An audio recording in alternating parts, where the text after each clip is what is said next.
नमस्कार, मैं हूँ रुचि शर्मा। वेब3 की तमाम बड़ी खबरें लेकर हाजिर हैं हम। Digital file sharing service WeTransfer network पर नॉन फंजिबल टोकन्स लॉन्च करने के लिए ब्लॉकचेन प्लेटफॉर्म मिनीमा के साथ पार्टनरशिप कर रही है, जिससे यूजर्स सीधे अपने फोन से NFT जनरेट कर सकते हैं। मिनीमा एक लेयर 1 ब्लॉकचेन और पीयर टू पीयर नेटवर्क है जो मोबाइल यूज के लिए ऑप्टिमाइज्ड है।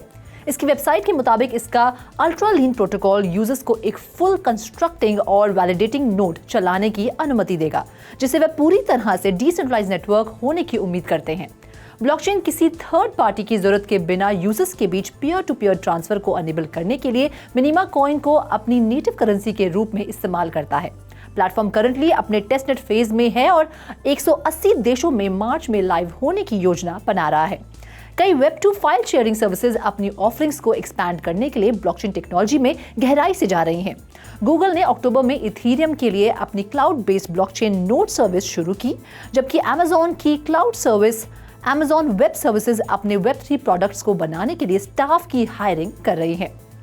बढ़ते हैं अगली खबर की ओर। एक्सचेंज ने सोमवार को कहा कि Singapore based crypto currency exchange Crypto.com ने Korean drama distributor Studio Dragon के साथ पॉपुलर कोरियन ड्रामा सीरीज से इंस्पायर्ड नॉन फंजिबल टोकन जारी करने के लिए पार्टनरशिप की है, जिसमें hit Crash Landing on You भी शामिल है।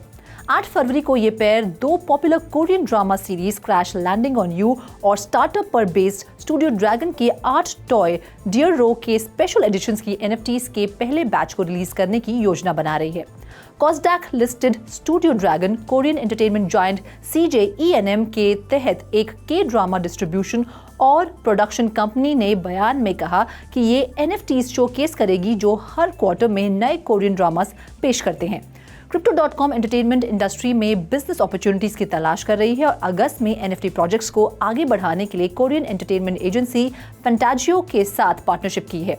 मेजर कोरियन म्यूजिक लेबल जिसमें हाइब शामिल है, जो SM, YG और JYP और क्यूब के साथ K-पॉप सेंसेशन BTS को मैनेज करता है, जिसने NFTs और मेटावर्स में प्रवेश करने की सभी योजनाओं की घोषणा की है।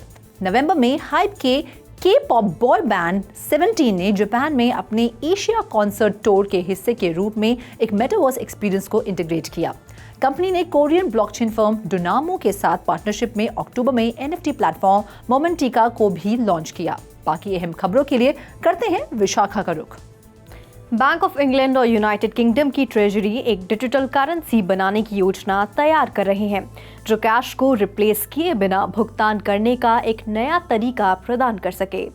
बैंक ऑफ इंग्लैंड और सेंट्रल बैंक डिजिटल करेंसीज पर एक जॉइंट कंसल्टेशन पेपर 7 फरवरी को जारी करेंगे, ताकि वे CBDC बनाने के साथ कैसे और आगे बढ़ सकें, इस पर फीडबैक मांग सके। फरवरी 6 के पब्लिक स्टेटमेंट में फाइनेंस मिनिस्टर जेरेमी हंट ने संकेत दिया कि दोनों एंटिटीज एक modernised digital payment system develop करने की कोशिश करेंगी, जो जरूरी नहीं कि कैश के इस्तेमाल को नकारती हो।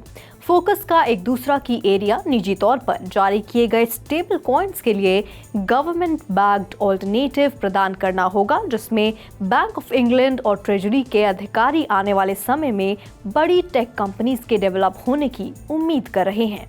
अब बढ़ते हैं अगली खबर की ओर। सोरेर NBA एक आधिकारिक तौर पर लाइसेंस प्राप्त और NFT driven fantasy basketball game ने रविवार को एक नया माइलस्टोन सेट किया है, जब गियानिस एंटेटोकोंपो का 1x1 NFT $187,000 वैल्यू के ETH के लिए बेचा गया रिलेटिवली यंग प्लेटफॉर्म के लिए अब तक की हाईएस्ट सेल है। सिंगल एडिशन एंटेटोकोंपो NFT को इस हफ्ते के अंत में सोरेर NBA के अपने इथीरियम बेस्ड प्लेटफॉर्म के माध्यम से ऑक्शन किया गया है और लगभग 113.9 ETH या सिर्फ $187,000 से अधिक में बेचा गया है। इसने पिछले पीक सेल के USD सेल प्राइस को 3 गुना कर दिया है, जिसमें से एक एंथनी डेविस NFT है, जो कि क्रिप्टो स्लैम के डेटा के अनुसार दिसंबर में $62,000 से अधिक में बिका। ये किसी भी गियानिस NFT की सबसे लार्जेस्ट नोन सेल भी है। Over to you Sandeep.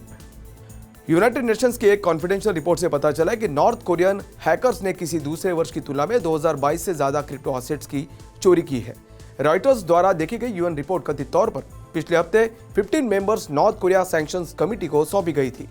ये पाया गया है कि नॉर्थ कोरियन लिंक्ड हैकर्स पिछले साल फॉरेन एरोस्पेस और डिफेंस कंपनीज के नेटवर्क को टारगेट करने के बाद $630 मिलियन और $1 बिलियन से अधिक की चोरी की गई क्रिप्टो एसेट्स के लिए जिम्मेदार थे।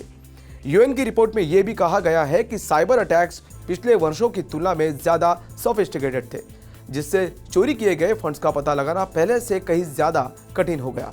पिछले हफ्ते ब्लॉकचेन एनालिटिक फर्म चैनलिसिस की 1 फरवरी एक रिपोर्ट एक समान निष्कर्ष पर आई। नॉर्थ कोरियन हैकर्स को 2022 से कम $1.7 बिलियन मूल्य की चोरी की गई क्रिप्टो से जोड़ा गया, जिसे यह क्रिप्टो हैकिंग के मामले में सबसे खराब वर्ष बनकर सामने आया है। तो आज के लिए बस इतना ही। ऐसी वेब3 से जुड़ी सभी खबरों को लेकर हम आपसे फिर मिलेंगे। तब तक के लिए देखते रहिए 3.0 TV।